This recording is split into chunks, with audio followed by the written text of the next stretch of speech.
I sank my boat and I nearly died doing that.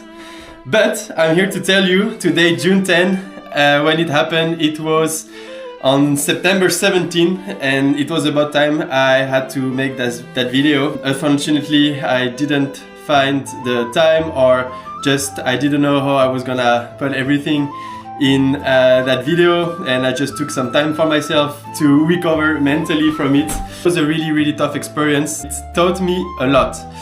So I'm just gonna basically explain in this video how it all happened. So basically we were in Port Médoc. We just moored the boat there with Simon and Philippe, as you saw in all the videos, and those guys left. And for a week or two, I don't even remember, I just took some holidays from sailing, and I was waiting for my next crew member to come and join me, Pierre-Emmanuel, which he did, join me in Port Médoc. It was really nice. We prepared the navigation to Arcachon, and we had to go to Arcachon. There was no shelter in between Port Médoc and Arcachon. So it was a 70 miles journey. It was supposed to be a beautiful day. It was a beautiful day, in fact. It was really sunny. The waves at the beginning were pretty big. We left at 6 a.m. on the 17th of September, and we had smooth sailing. The whole day it was very smooth, and we just started with some rough waves, to be fair, but at the end the ocean flattened in the Bay of Biscay, and eventually to the point that in the afternoon we had no wind. So 70 miles is quite a big journey. That's why we left early in the morning. We did not want to arrive during the night, but because of the fact that we had no wind, we were not going very fast, and we had to eventually put the motor on. We had nice sun the whole day. I swear to you guys, we had sun the whole day, and it was really nice. We had nothing to worry about, not many boats, nothing crazy happened, no material damages, whatever. And up until where we see the Dune du Pilat, we had a beautiful sunset. We were taking videos with this camera. We were enjoying our time. We packed up the sails. Everything was ready to go to port and to enter the Bassin of Arcachon. So if you go on Google Maps, you see that it's kind of inland, and you have like a pass that you need to pass in to enter the Bassin of Arcachon. So we packed up the sails, we put the motor on, we go, and basically our Garmin navigation chart, which is the map that we use to know where we are on the map, and also to know the depth of where we are going. Important to know the draft of my boat. So basically the length of the boat under the hull is 1.70 meters. So of course, if you go into shallow waters and it's less than 2 meters, then you might hit the boat. And this is exactly what happened. So we went, and we were going to enter this pass, and I saw something didn't click. I was just looking at the waves, and they were really big. They were breaking, which already tipped me off, you know. I was like, why are they breaking? This doesn't make sense. And basically I just decided not to trust my guts, but instead to trust technology. A big error. That was the first big error. As a sailor, it's really important to trust your guts, and not only technology. Technology is just an indicator. It's just supposed to give you some data, some information, but this is not making a sailor. You are the sailor, not the Garmin, not the chart plotter, not all your fancy gadgets. You are the one in charge. You are the one who is supposed to take decision and follow your instincts. So anyways, error, I go, boom. We want to go, and the Garmin chart plotter basically said, yeah, you have between 5 and 10 meters of depth. So all good, right? I said we have 1.70 meters, 5 to 10 meters of depth, we're good to go. We take one big wave, like it's really coming from the back, and then we surf it like this. That was crazy, and I felt the power of the wave, and I was like, this is not right, this is really not right. And From then, a second wave, we surf it like crazy. I've never surfed like this with like a 5,000 kilo boat. Also, you know, like you feel everything, all that power in the bar. That was really something. And then I start to panic a little bit. I'm like, this is really not good. And then third wave, we surf it. And then as we surf it, we see the depth meter sonder that's going down. 5, 4, 3, 2, under 2, the wave passes, and then boom, we hear a big tong, and now we know this is not okay. Pierre-Emmanuel and I, we look at each other and we're like, fuck, you know, like, this is really, really not good. Then another wave passes, we go up, and then kaboom, and now really quickly I'm like, okay, go down, Pierre-Emmanuel, you take the VHF, so the radio, and you call for a mayday, meaning we are in actual danger of death, and this is vital. We need to get the fuck out of here before things really for shit hits the fan for real. And then from there, Pierre-Emmanuel, he went down, and then he went to the VHF, and then he called mayday, mayday, mayday. He said the name of our vessel, which was the Waterschutter, yeah, he told our position, of course. And then basically they said, okay, that help was on the way, and they are gonna try to come as soon as possible. Of course, it was night. Things like this appear to happen at night and not during the day, which was an extra tricky thing, I would say, for them to see us in the night, first of all, and of course the aspect of everything happening at night, it's much more scary. But so, okay, what happened then? We had to wait for them. We really had to wait for them. We were not close to shore. We were about 2 nautical miles, which is about 3-4 kilometers, which is impossible to swim. We arrived at low tide, the tide was going up, the waves were really big, the currents were strong. So there was no way of us jumping in the water and just swimming back to shore. That's not possible, of course. For you guys to understand what exactly happens during that time, or maybe to put some image into it so that you can really understand fully what's going on in those times, I have a little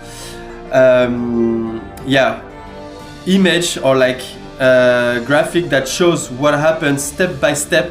So basically we just approach a shallow sandbank, and that's what we hit. And the problem with that area is that sandbanks are moving, right, because of currents and waves. So even if your chart plotter is brand new with brand new maps, it can be wrong, and that's why the waves were breaking. So that's what you can see into the image number 1. And then if I go to image number 2, the boat runs aground and sits on its keel in the shallow water, and the keel is therefore grounded in the sand.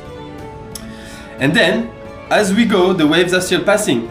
So the waves are hitting us on the side and pushing the boat from one side to another. Now we can see on this image that there is the keel basically on the ground, and that's becoming elevated from the waves, and then it's impacting us. And then image 4, basically we are on top of the wave, and then it goes down, and as it goes down, we are thrown down on the ground again. And all this force, because the boat is 5,000 kilo, it's hitting and pounding as each wave passes. And then in the boat, everything was flying. Was like the cupboard open, all the cutlery and the plates and the pans, they flew. A lot of instruments, like everything flew. It was horrible. Everything was cracking. Everything was like just being thrown in the air, you know. It was a complete mess. It was a lot of stress, and if you want, like we are basically alone in there. There was nobody to save us and to come and pick us up at this time. We kind of had to wait, but at the same time the boat was still not sinking. The tide was going up, so I thought, okay, if the tide goes up, the boat is gonna be elevated by the water, and at this point we will be able to go away, because the propeller was still working, the motor was still working, and also the bar and the rudder were still working. So we were just stuck in the sand, being pounded by the waves and pounded and pounded. And on a certain point I was like, okay, Pierre-Emmanuel, go pack your stuff, grab everything that you can save it, because if they come, we need to be ready for them to save us. So he went to pack his bag, and then I was trying to get the fuck out of here, but it was really impossible. I was getting pushed like this. I really hit my ribs really hard. I had pain for weeks afterwards on this side of my body. And then after he packed everything, I packed all my stuff as well. Fun fact is, you know, the boat was my house. I was living in it for 6 months. Everything that I owned, I put into this boat. So I had a lot of personal stuff, also a lot of books. I had a lot of pictures and souvenirs and letters, whatever. I had a lot of things. And well, the first thing that I thought about saving was actually bottles of alcohol that I had as gifts. But then as I was being smashed and pounded by the waves with the bottle of alcohol in my hands, I was like, what the fuck are you doing, man? Like, no, this is not possible, you know? Just don't do this. I put the alcohol away, but the actual first thing that I thought about saving was all my pictures and all my memories. Which basically shows that in a life or death situation and your house is burning down, you know, the first thing that you think about saving is not your couch, it's not your PS5 or your TV or whatever. It's really pictures and memories, which highlights the fact that in life it's important to make memories, because that's what you will cherish for the rest of your life. Bags were packed, and after 1 hour and a half of waiting, they came to save us. So the saviors at sea, in French it's the SNSM. They came to save us, but the thing is, they could not come and tow us because it was still too shallow even for them to come with their big boat. So basically it was like, fuck, okay, we can't come and pick you up, guys, so what's next? Well, we can't send the Zodiac, we can't send some people on the small boats because the waves were way too big. It was night, and the risk for them was to come and save us with the small boat, but the boat could be flipped around, and then it was not 2 people that needed to be saved, but 4 or 5, which they didn't want to, of course. So what did they do? They actually called a helicopter that had to come from La Rochelle, I believe, because the one from Arcachon close by was actually in maintenance. So we had to wait another, I don't know exactly how long we had to wait more, but another 30 minutes, and then the helicopter came, and then they were like, okay, you guys need to go in the helicopter now, we are gonna pull you out by helicopter, but you cannot take your personal belongings. And I was like, hell no. You look, I was on the radio, of course. I was like, look guys, at this point the boat is not sinking, I have my personal stuff, I still want to try and save the boat. Right, so we did try and get out of there. I was like, maybe the tide is gonna go up, and they were basically standing by, like, I don't know, like 500 meters or like 600 meters away, which was not too far. It was in complete dark, but we still had 1 or 2 lights in the boat, so they had kind of an eye on us. At a certain point, after being elevated by the waves and being smashed and elevated and being smashed, well, the hull completely cracked. It completely cracked. Very, very, very quickly, water started to come up and up and up and up inside. I don't know, within like 5 minutes, we had water up until the knees or just above the knees inside. And also, I wanted to highlight the fact that being inside was very, very dangerous. Everything was moving, like it was jelly or something. Like this very hard structure was not hard but became very soft, and everything was moving. Like at any moment, everything could collapse and someone could be stuck inside and instantly die, probably because of the collapse and all the weight of all of these things. So we had to go inside anyway to use the VHF and tell them, hey guys, now we are having a big waterway. What do we do, you know? They were like, okay, it's time for you to go on the life raft. Do you have one? Yes, of course we have one. Someone gave us in Dunkerque, in a shop, the life raft for free because the warranty or the MOT was expired. So he gave it to us for free because it was 1,200 euros, and he had one in store that was expired, and he was like, yeah, I can't let you guys go even if you don't want to buy a brand new from me. Here you go, you know, take this one from me, even though it might not be working. But we took it and we had to use it that day, like weeks and weeks after. So we throw it in the water, and then I pull the rope, and then it blows up. And then I went first, because I needed to be in there from the outside to pull it back towards the boat, and then make a knot to the boat and hold it for my crew to come in the boat with me and to hand over all the luggages. So it threw me everything, and then he jumped in it with me, and then at this exact moment all the lights of the boat went completely down. We had no communication with the boat, we were on the life raft and in the dark. And then we just let ourselves go a little bit. We were still attached to the boat via the rope. But then we just like went a little bit away from the boat, and then a massive wave like came and then completely covered us with water. And then I don't know, like the side of the life raft is big like this, half of it was already full of water. Those life rafts, they are made for you to survive days and days at sea. So you have a little bit of water, you have some blankets, I believe, you have some food, and you basically have a survival pack in there.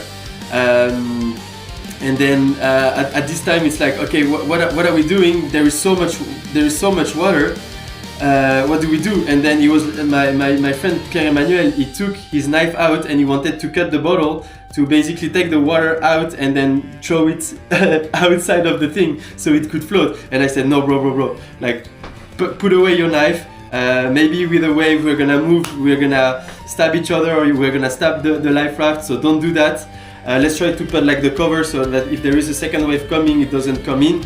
And basically we look into that safety bag, and then the first thing that Pierre-Emmanuel is pulling out is a pack of 52 cards to play games, right? That's fucking crazy, because you have this thing in case you have to spend days or months at sea, so that you don't get too bored, I guess, if you're in the middle of the Atlantic Ocean or so.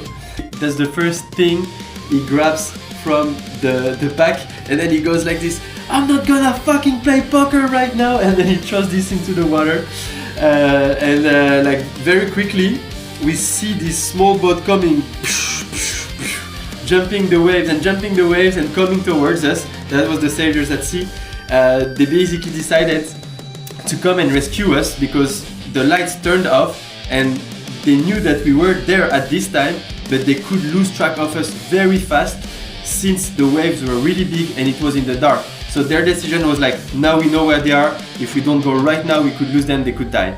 So they went towards us.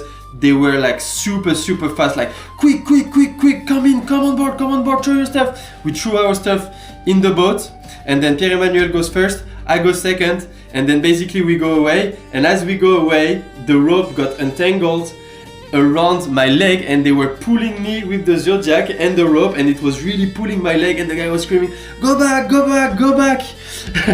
And then basically had to cut the rope, and then basically we jumped the waves back to their big boat. And then yeah, that's about it. And we were safe on the big boat. We were very shook. All the guys, kudos to them. They are like massive saviors. Those guys, they are doing this for free. It's not their job. They don't get money for it. They do this totally for free, you know, to save people. One of the guys that saved us, funny story, he was getting prepared to go on his 2 years marriage anniversary, and as he was getting prepped, he got the call like, hey, you need to go. And basically he missed his 2 years marriage anniversary to come and save us, which was funny. And yeah, they were amazing people. And then we went back to shore, and everything was fine. There was the firemen that in France, firemen, they can also be called in case of injury and to check on people. Not only the ambulance is doing that. So we had to go into the truck of the firemen and getting checked to see if we had any injuries or if we needed to go to the hospital and so on. But we had no injuries, luckily. And then yeah, so in the end, when we first hit the ground, May Day, it was 7:30 p.m. and we got back to shore around midnight 30 or 1. So it took, I don't know, it took about like 5 hours from the moment we called Mayday and we needed to be saved until we were back safe to shore. So for 5 hours, roughly, we really fought for our lives. I really thought I could save the boat. I had to do a lot of thinking and everything, you know. Yeah, a lot of decisions had to be taken in the rush of the moment, but in the end, I'm really proud of myself for not completely panicking and not losing my shit, because I didn't know who I was in those life-threatening situations. You know, maybe I could have been that person who completely freezes and don't know what to do, but at each time I knew what to do. The communication with me and Pierre-Emmanuel was very clear. And yeah, we just took a lot of right decisions, even though initially we took a lot of wrong decisions that led to that situation. I've learned a lot. I've learned a lot of, you know, I had the time to process, okay, what went wrong, why did we ended up in that situation. So there was a lot of things that could have been done to prevent this, and which I had to learn the hard way. But that's also the thing, you know, I threw myself into that big project of buying a sailboat with no experience whatsoever, never been on a sailboat before. I just decided to go and buy one and learn everything on the spot. And in the end, we went all the way from the Netherlands to almost Spain. That was really close to the French-Spanish border. So for a newbie sailor, to go through the English Channel against currents and tides, you know, and waves, and everything, that was really a great experience. And I'm really proud of myself for going through. So I don't regret any bit of it, and that was really amazing.